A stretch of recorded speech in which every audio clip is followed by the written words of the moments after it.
अस्सलामुअलैकुम। Straight talk में खुशामदीद। आपके साथ मैं हूं आयशा बख्श। साइफर केस की गुज़िश्ता समाअत के दौरान साबिक चेयरमैन PTI ने कहा था कि वो इस केस में जनरल बाजवा और अमरीकी सिफारत खाने के हुक्काम को बतौर गवाह शामिल करवाएंगे।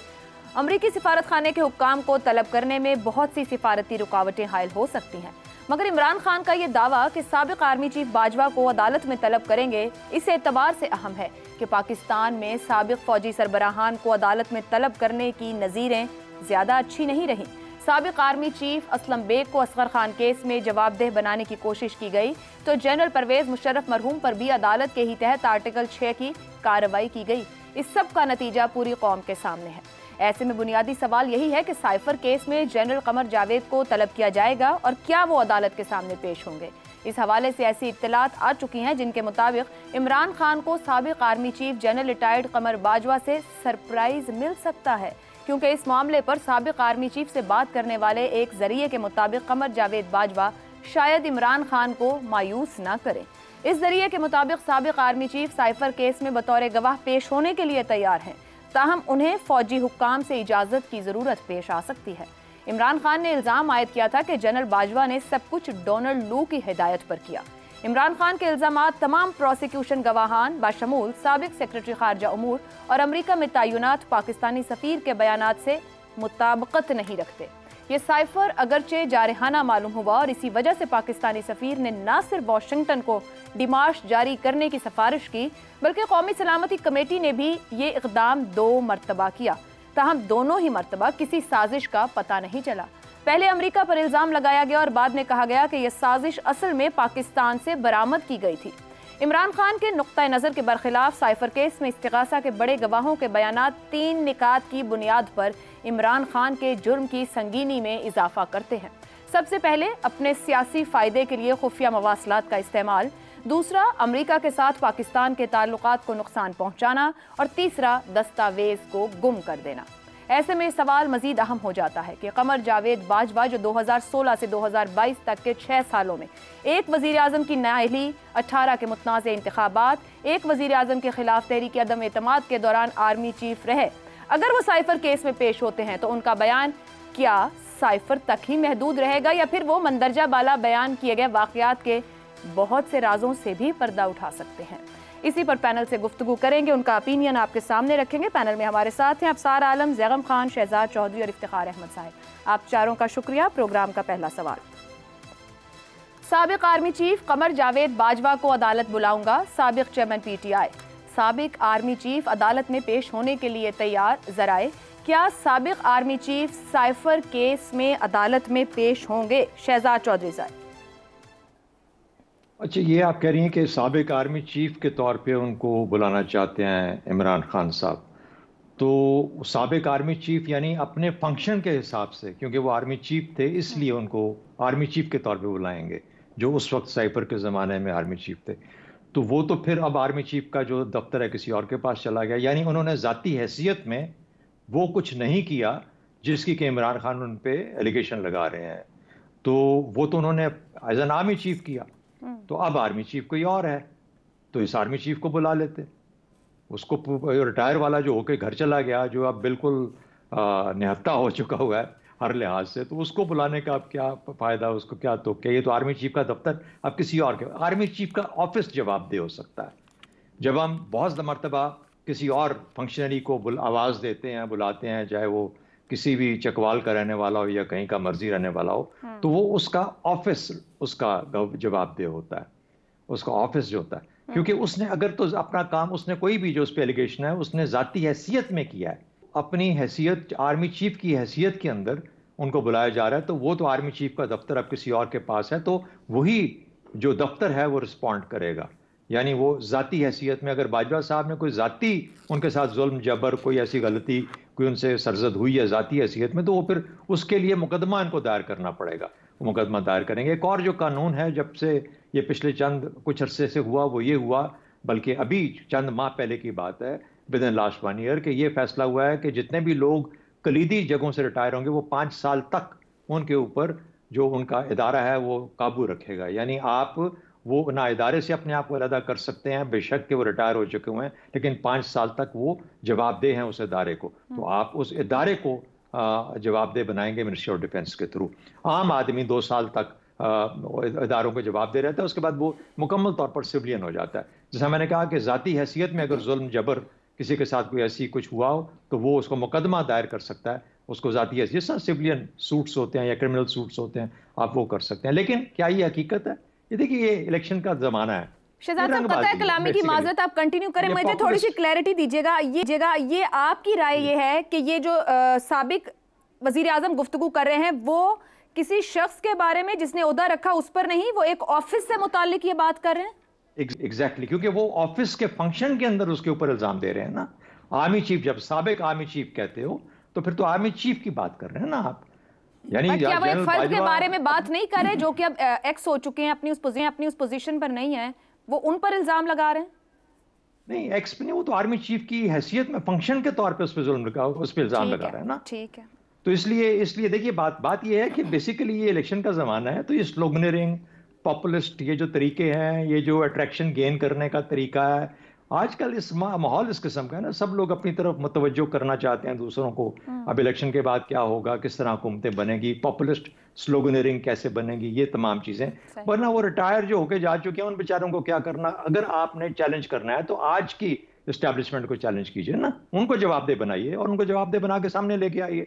पता लग जाएगा हर चीज का कि अच्छा किसका कितना कसूर है उस चीज के अंदर। वैसे नेशनल सिक्योरिटी काउंसिल या नेशनल सिक्योरिटी कमेटी, उसके मिनट्स भी मौजूद हैं। वो जब मिनटेड हो हर चीज, तो उसके बाद तो इसका मतलब है कि आपको डॉक्यूमेंट्री एविडेंस आपके हाथ में अवेलेबल है, जो भी उस वक्त फैसले हुए। तो बाकी साइफर को और बाकी चीजों को तो हम बहुत दफा, तो मेरा ख्याल है ये रंगबाजी ज्यादा है, इस पे खास ठीक हो गया। इफ्तिखार साहब, इमरान खान साहब जानते हैं कि कमर जावेद बाजवा की अदालत पेशी आसान काम नहीं होगा। साइफर के कानूनी निकात देखे जाएं और जो जिस तरह की डॉक्यूमेंटेड चीजें भी हैं, खुद वो कमजोर विकेट पे हैं साबिक वजीर आजम। क्या कहा जाए कि वो कोई सियासी मकसद हासिल करने के लिए इस तरह का बयान दे रहे हैं या ये एक पॉलिटिकल स्टंट है? आप किस तरह देखते हैं? रंगबाजी का लफ्ज़ इस्तेमाल किया शहजाद साहब ने, मैं उसी लफ्ज़ को सपोर्ट करता हूँ, इसके अलावा ये कुछ नहीं है। वो असल में बाजवा साहब को गंदा करना चाहते हैं। अगर बाजवा साहब अपने आप को पेश करते हैं तो जो उन पर क्रॉस एग्जामिनेशन होगा, जो फिर राइट बन जाता है वकला का, उसमें फिर जो बातें होंगी और जो आपने ट्रायल को ओपन कर दिया है और मखसूस अफराद को इस ट्रायल की कवरेज के लिए आपने इजाज़त दे दी है, तो ज़रा तसव्वुर कीजिए कि रोज़ाना क्या क्या ख़बरें बनेंगी। बाजवा साहब के बचपन से लेके आज तक ज़िंदगी के हर माह और साल के बारे में सवाल होंगे, उसमें क्या कुछ नहीं पूछा जाएगा। फिर क्या खेल होगी और क्या हासिल होगा? हासिल रसूल ये होगा कि हमारा लीडर बहुत ताकतवर है, देखिए उसने क्या क्या सवाल कर दिए। हम कहते थे हम सिर्फ एक डायरी लेके नहीं गए, हम पूरे निज़ाम को लपेट के ले गए हैं, वही साबित करेंगे। और ये बात बड़ी अहम है, अब ये फैसला करना होगा। और शहजाद साहब की बातों से मुझे ऐसा लगता है कि अगर कलीदी ओहदों पर फाइज लोग 5 साल के लिए अपने अपने इदारों के डिसिप्लिन के पाबंद हैं, तो मेरा नहीं ख्याल अदारा उनको इजाज़त देगा। इस बहस में मैं नहीं पढ़ता कि चीफ़ का मतलब साबका चीफ़ है या मौजूदा चीफ़ है। असलम बेग को भी पेश होना ही पड़ा था ना, अब परवेज़ मुशर्रफ को भी तो पेश होना ही पड़ा था। मुझे जो खौफ है वो यही है जो शहजाद साहब ने कहा कि ये इलेक्शन जो आ रहा है उसको इन्फ्लुएंस करने के लिए इस्तेमाल किया जाएगा। अच्छा। और कहा जाएगा देखा हमने क्या क्या सवाल कर दिए। पहले उस अदारे पे इतना बड़ा हमला पाकिस्तान में हुआ, मैं अपनी ज़िंदगी में तसव्वुर भी नहीं कर सकता था कि एक इतने ऑर्गेनाइज इदारे के ऊपर इस किस्म के हमले होंगे। वैसे वो तोशा खाना केस में अपने साबिक मिलिट्री सेक्रेटरी को बुलाने का कहते रहे, नहीं कोई तब नहीं आया था। That's a different story. देखो दैट्स अ डिफरेंट स्टोरी। आपका सवाल जो मैं तो उसका जवाब दूंगा। बात कर रही हूं कि हुआ नहीं ऐसा। अगर वो अभी भी कह रहे हैं, वो तो कह दिया ना, वो तो शहजाद साहब ने कह दिया कि 5 साल तक कलीदी ओहदों पर जो लोग फायज रहे हैं उनको प्रोटेक्शन है। तो सवाल है ये खेल है, कि बिल्कुल एक खेल खेला जाना चाहते हैं, वो चाहते हैं इस अदारे को और कितना नुकसान पहुंचाना है, क्या दुश्मनी है इस अदारे के साथ आपकी। मैं इस अदारे के सियासी रोल के बारे में नाकद हूँ, लेकिन आप तो इस अदारे को हमेशा के लिए ख़राबी की तरफ धकेलना चाहते हैं, इसके अंदर आप तकसीम करवाना चाहते हैं। ये बहुत खौफनाक खेल है और मुझे बहुत अफसोस होगा अगर ये खेल हुआ। ठीक है, क्योंकि जब आप पेश होते हैं एज ए विटनेस, ये अदर पार्टीज़ के लायर्स को हक है कि आपके साथ हर किस्म के सवाल करें, और आपको पता है कि ये जो इस किस्म के केसेस होते हैं इनके अंदर किस किस्म की जीरा होती है। आपने वो जीरा सुनी नहीं, हमने वो जीरा सुनी हुई है। तो मैं समझता हूँ कि ये एक बहुत बड़ा ट्रैप है जो बिछाया जा रहा है, और मुझे समझ नहीं आती कि ये क्यों ऐसा करने को तैयार हैं और क्यों सहाफ़ी हजरात ये लिख रहे हैं कि जी वो तैयार हैं, वो अपने आप को पेश करने को तैयार हैं। क्या खेल होना, क्या खेल खेला जाना है कि ख्वाहिश है लोगों की, और क्यों है? ज़ैगम साहब, आपकी जानिब आऊंगी। ये जिसको ट्रैप कह रहे हैं, साबिक आर्मी चीफ का दौरानिया 6 साल है, नवाज शरीफ की नाअहली है, 18 के इंतखाबात तश्तरी में रख के दी गई हुकूमत, फिर अदम एतमाद, फिर अदालती फैसले, पंजाब का सियासी बहरान और नए आर्मी चीफ की तैनाती के भी मसाइल। अगर ये कहा जाए कि कह रहे हैं कि वो सरप्राइज करने को तैयार हैं साबिक आर्मी चीफ, वो अदालत आते हैं, तो क्या फिर वो यहीं तक महदूद रखेंगे साइफर तक, या फिर वो बताएंगे कि 18 में क्या हुआ और किस तरीके से सब कुछ करके दिया गया, मामला रुकेंगे फिर कहीं? देखिए, गवाह उसको बुलाया जाता है जो आपके हक में गवाही दे। दोनों तरफ अपने अपने गवाह बुलाते हैं अपने हक में गवाही देने के लिए। ऐसे गवाह को नहीं बुलाया जाता जो आपके खिलाफ आकर गवाही दे। अगर कमर जावेद बाजवा आ जाते हैं तो क्या वो इमरान खान के हक में गवाही देंगे? अगर स्टेट डिपार्टमेंट अमेरिका का फ़र्ज़ करें तहरीरी बयान भेज देता है, तो क्या वो इमरान खान के जो क्लेम्स हैं उसको मजबूत बनाएगा? हमें कुछ बुनियादी फ़र्क देखना चाहिए कि जब असलम बेग को बुलाया गया था तो उन पर इल्ज़ाम था कि उन्होंने नाजायज़ तौर पर रकम बांटी है, ये केस था। जब परवेज़ मुशर्रफ को बुलाया गया था तो उन पर बगावत का, हाई ट्रीज़न का इल्ज़ाम था। इस वक्त जो ये केस है इसमें तो कमर जावेद बाजवा जवाबदेह ही नहीं है।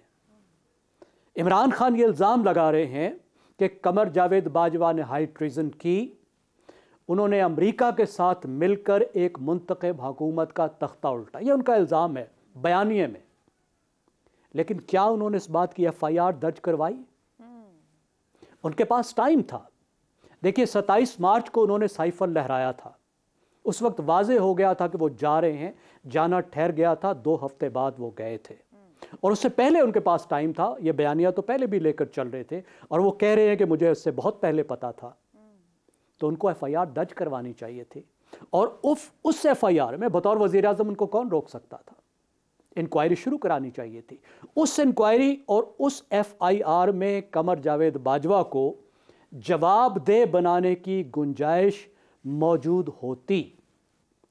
इस अदालत में जो केस ज़ेर बहस है, जो गवाह आएगा वो उस केस पर गवाही देगा, किसी नई FIR पर वो गवाही नहीं देगा। सासी बयानिए पर यहां बात नहीं होगी। यहां बात ये होगी कि क्या सीक्रेट डॉक्यूमेंट की मालूमात को इमरान खान ने गलत इस्तेमाल किया?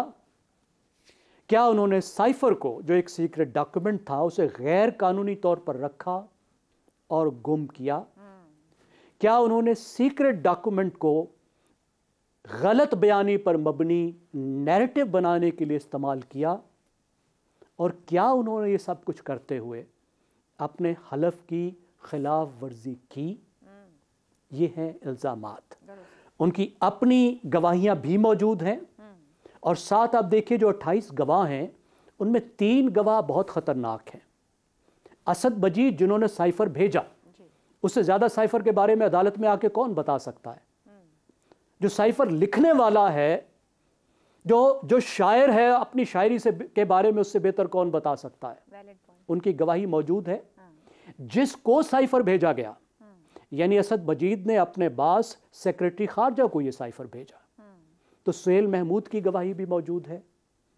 उसके बाद इमरान खान साहब के अपने जो प्रिंसिपल सेक्रेटरी थे, जिनके ज़रिए से वज़ीर आज़म को साइफ़र भेजा गया और जो वज़ीर आज़म के साथ कम्युनिकेशन में थे, आज़म खान साहब, उनकी गवाही भी मौजूद है। ठीक हो गया।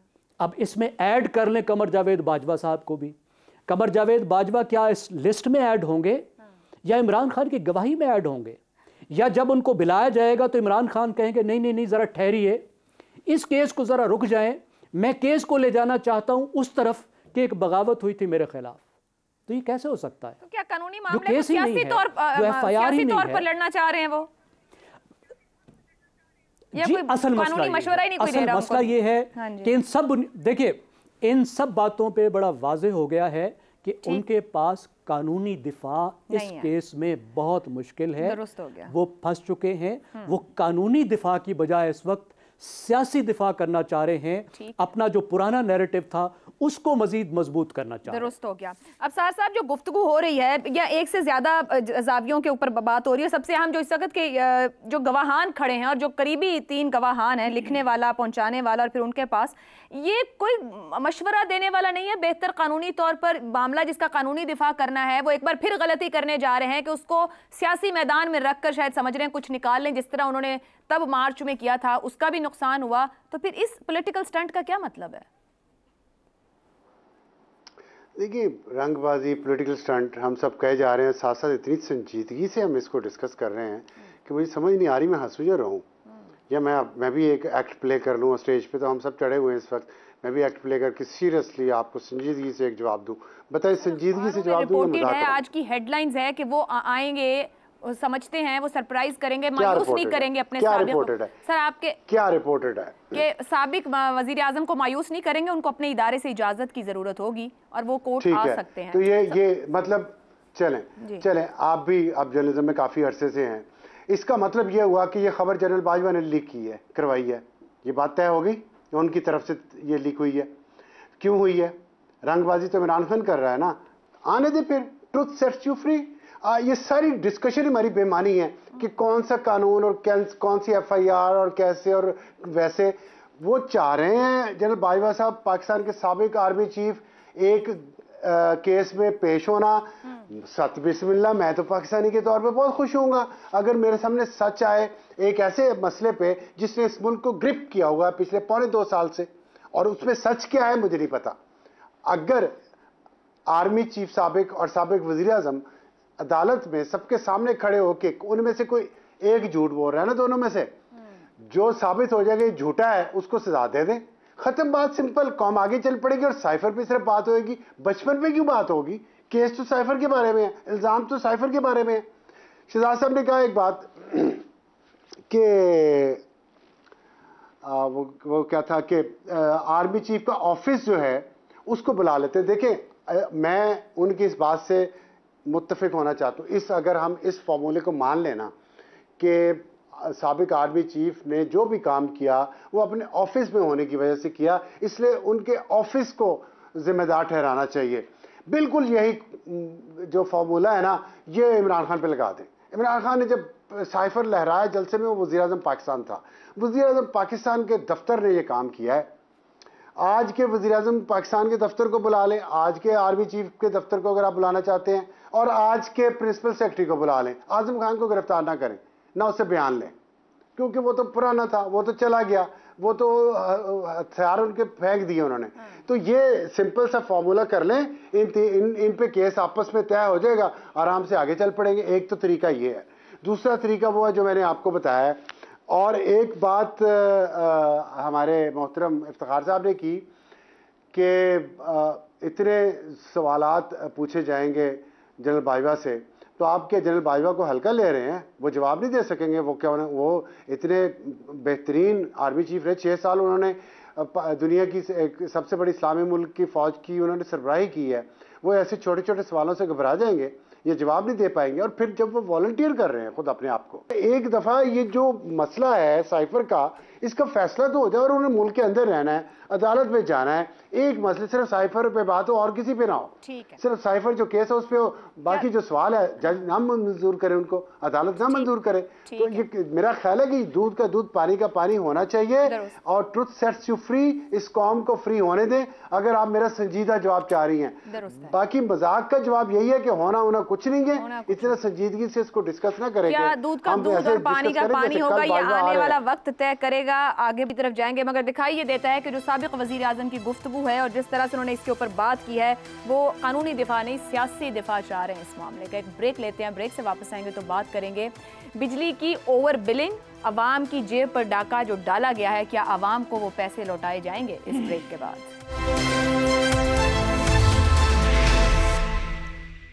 प्रोग्राम में आपको एक बार फिर खुशामदीद कहेंगे। बिजली की फराहमी में जायद बिलिंग और बदअनवानी की ताज़ा मिसाल इस वक्त सामने आई है जब मुल्क में बिजली की तकसीम कार कंपनीज पर सार्फिन से 100% तक इजाफी चार्जेस वसूल करने का इल्ज़ाम सामने आया है।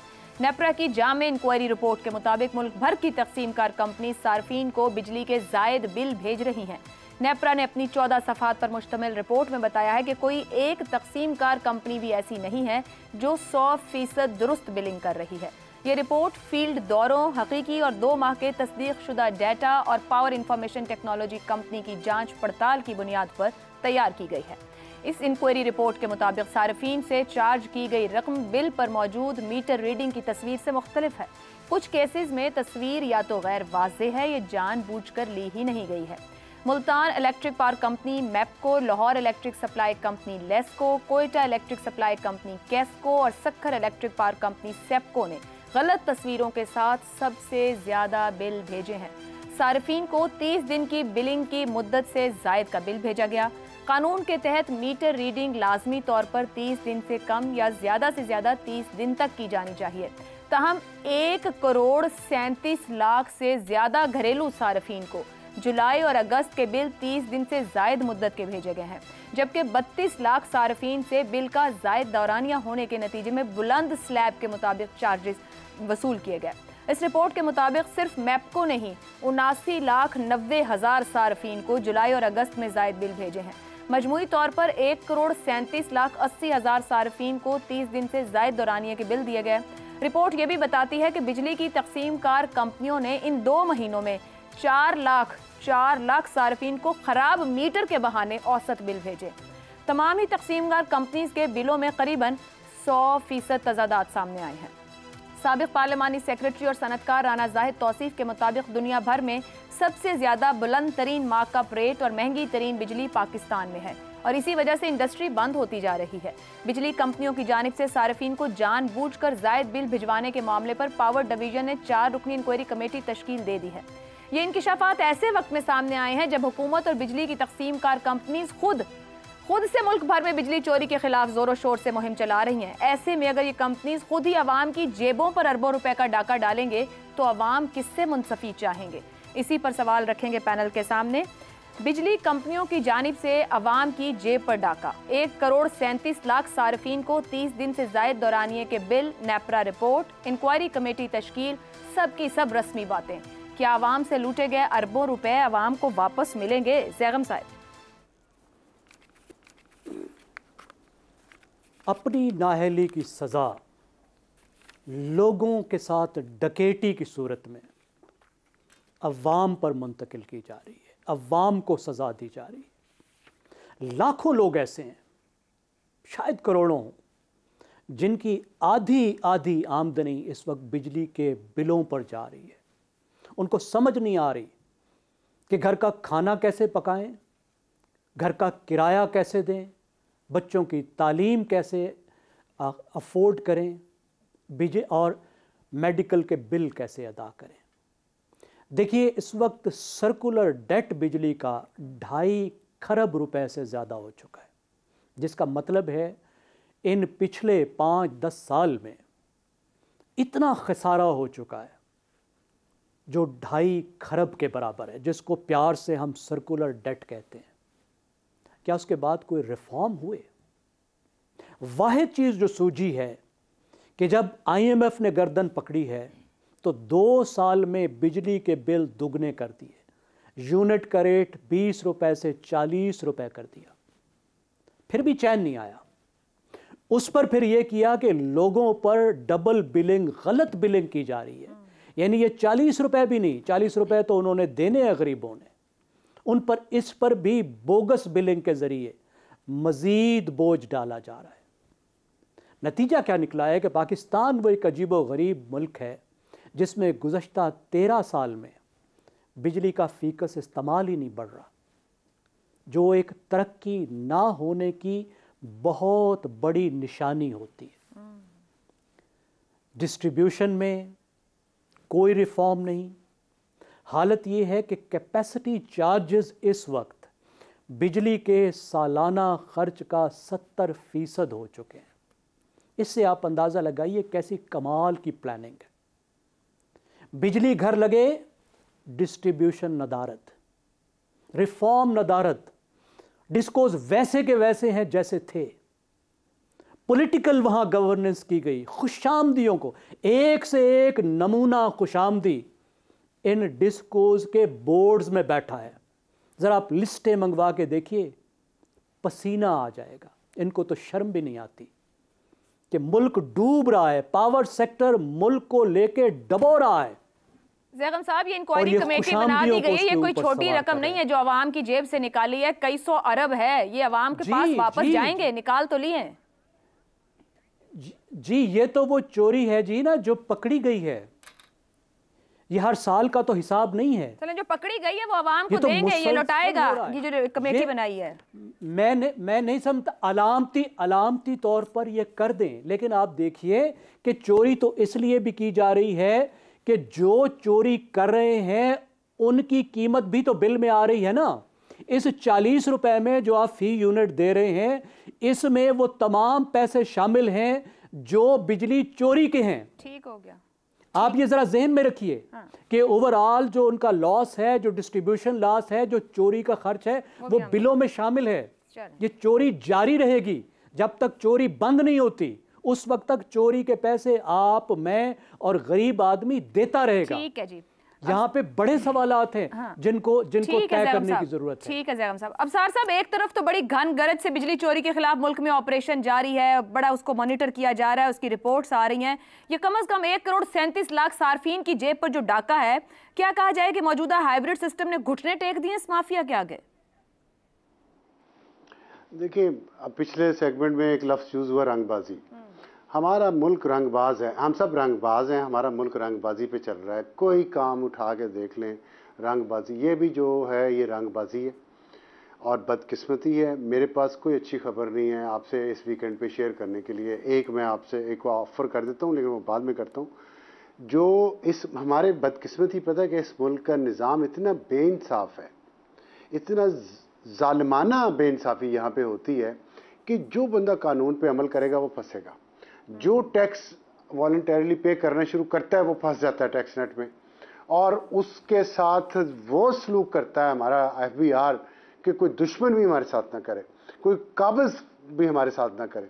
इसी तरह ये बिजली का जहाँ पे बिल लोग पे करते हैं ना, वो जैसे कि ज़ैगम साहब ने कहा, हम सिर्फ अपना बिल नहीं पे करते, ये कुछ शहरों में पे हो रहा है ना पूरा बिल, और वो सिर्फ अपना नहीं, वो उन सारी जगहों का बिल पे कर रहे हैं जहाँ बिजली चोरी हो रही है। इस पर कुछ नहीं कर, सबको पता है क्या हो रहा है और कोई कुछ नहीं कर रहा। जानबूझ के बिल इन्फ्लेटेड भेजे गए हैं। डकैती का लफ्ज़ बिल्कुल सही इस्तेमाल किया, कुछ भी नहीं होगा। ना कोई सुप्रीम कोर्ट, ना कोई हाई कोर्ट, ना कोई पार्लियामेंट, ना कोई हाइब्रिड निज़ाम, ना कोई भी कुछ नहीं कर पाएगा, ना मीडिया। ये बात मेरी लिख लें, 10 दफ़ा लिख लें। हमारी किस्मत ऐसी है कि यहाँ जहाँ पे जो ईमानदार होगा वो सफ़र करेगा, जो बेईमान होगा वो तरक्की करेगा। ये हमारा कुलिया है। और अभी मैं कल परसों दोस्तों के साथ बैठा हुआ था, पता चला कि लोग मैट्रिक की सनद पे और होती है डेट ऑफ बर्थ, CNIC अभी आके नादरा से नया बनवा लेते हैं, उस पर डेट ऑफ बर्थ चेंज कर लेते हैं। 3-3, 4-4 साल ज़्यादा नौकरी कर लेते हैं 60 साल के बाद भी। ये फ्रॉड कर रहे हैं। सबको पता था दफ्तर में कि इसने फ्रॉड किया हुआ है, कोई कुछ नहीं कर सकता, क्योंकि ये निज़ाम जो है ना, इसमें ऊपर से लेके नीचे तक जो फ्रॉडिया है वो प्रोटेक्टेड है, वो प्रमोटेड है। और ये डिस्कोज का जो अभी आपने फ्रॉड नया ये हमारे ऊपर चल रहा है, इस पर कुछ नहीं होना। अगर हो गया तो जिस डिस्को में आप कहेंगी ना, आप भी और मेरे तमाम दोस्त भी, मैं खाना खिलाऊंगा आपको वहाँ उस डिस्को में ले जाके। ये मेरा आपसे वादा है। अगर कुछ एक आना भी वापस किसी की जेब में आ गया या रिकवर हो गया तो मैं ये ऑन एयर आपसे वादा कर रहा हूँ। ठीक है जी, एक ब्रेक की तरफ जाना है और क्यों ना रिकवर होना चाहिए अगर अवाम की जेब से दोनों हाथों से माफिया निकाल रहे हैं। एक ब्रेक लेते हैं, ब्रेक के बाद शहजाद साहब और इफ्तिखार साहब की राय आपके सामने रहेगी।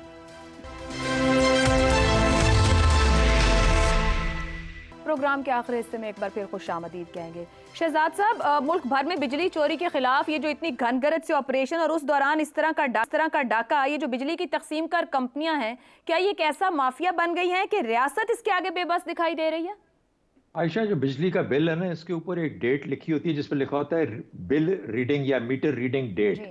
जब आप अपने डिस्को की वो देखते हैं ना बिल के ऊपर, ये जो सार्फिन है इनको चाहिए कि उसको जरूर नोट किया करें कि किस तारीख को। अब अगर वो तारीख मेंशन नहीं की हुई और उसके बाद जाकर सिर्फ बाहर ये चेक करना है उस तारीख को जो रीडिंग दी हुई है क्या वही है जो कि बिल के ऊपर लिखी हुई है। और अगर ये चीज़ उनको मिल जाती है कि हाँ ये उसके हिसाब से जिस तरह हमारी बिजली इस्तेमाल हुई है आगे वो उसके मुताबिकत रखती है, तो फिर ये इसका मतलब है कि फिर वो बिल, क्योंकि फिर अगला बिल उसके आगे चलना चाहिए। तो ये सारा डिजिटल है। हाँ, एक वक्त ऐसा आया था 1.5-2 महीने का जिसके अंदर के बिल्स अप्रोक्सीमेट रीडिंग के ऊपर दिए गए थे, और ये गर्मियों की गालिबन बात है जबकि बिजली बहुत ज्यादा इस्तेमाल हो रही थी। तो बहरहाल ये एक प्रॉब्लम है। मुझे बताइए, जिस निज़ाम के अंदर, बिजली के निज़ाम के अंदर, पावर निज़ाम के अंदर 2600 अरब का आपका डेट है, सर्कुलर डेट है गैस का, 2500 अरब का सर्कुलर डेट है बिजली का, ये मिलके बनते हैं 5 खरब।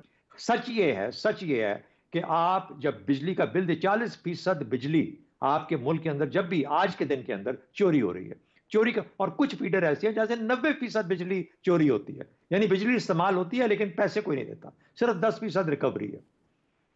तो ये हमारे, और ये भी पिछले दिनों के अंदर एक पूरे के पूरे पाकिस्तान के पूरे जितने फीडर्स हैं उनका रिकॉर्ड आया हुआ था हमारे पास, जिसके अंदर कहाँ पे कितनी बिजली खाई जा रही। तो ये हकीकत है जिसका जिक्र किया जैगम साहब ने, और ये भी इसमें भी कोई शक नहीं है कि इसमें से एक पैसा जिसमें 5000 अरब का आपको नुकसान पड़ रहा है, वहां पे पैसा वापस कैसे आएगा? अभी 3 रुपए कुछ पैसे उन्होंने 40-44 पैसे बढ़ाई है पर यूनिट अगले बिल के लिए। तो हम क्या करेंगे इसके लिए? कहने का मतलब यह है कि ये वो होलसम जवाब मांगती है जो कि किसी गवर्नमेंट के पास नहीं है। खुर्रम दस्तगीर बहुत काबिल मैं शख्स समझता हूं, जाती तल्लुकात के अलावा हट के, यानी अगर वो शख्स भी अपने दौराने जिम्मेदारी इसके ऊपर कोई काम नहीं कर सका तो इसका मतलब है कि इतना बड़ा माफिया है, इतनी बड़ी लिमिटेशंस हैं कि कोई माइका लाल इसको हाथ नहीं लगाता, या ये वो पहाड़ बन चुका है जिसके नीचे आप दब तो सकते हैं, इसको जेर नहीं कर सकते। तो ये है मजबूरी हमारी। ठीक है इफ्तिखार साहब, हम एक के बाद एक पहाड़ खुद अपने आगे खड़ा कर रहे हैं। वो अवाम जो देखे रोज उसकी जेब से निकाल लिया जाता है, तो वो कैसे फिर उस रियासत को दे पाएगी जो खुद खाली हो रही है हर चौथे दिन? ये फरमाइएगा कि बिजली कंपनियां ये जो हैं इतना बड़ा घपला कर रही हैं, ये कोई रोकने पूछने वाला बन सकता है? इनको नहीं बन सकता? ये एफिशिएंट वर्किंग क्यों नहीं कर पाती हैं? ये नहीं कर पाएंगी, पॉसिबल ही नहीं है।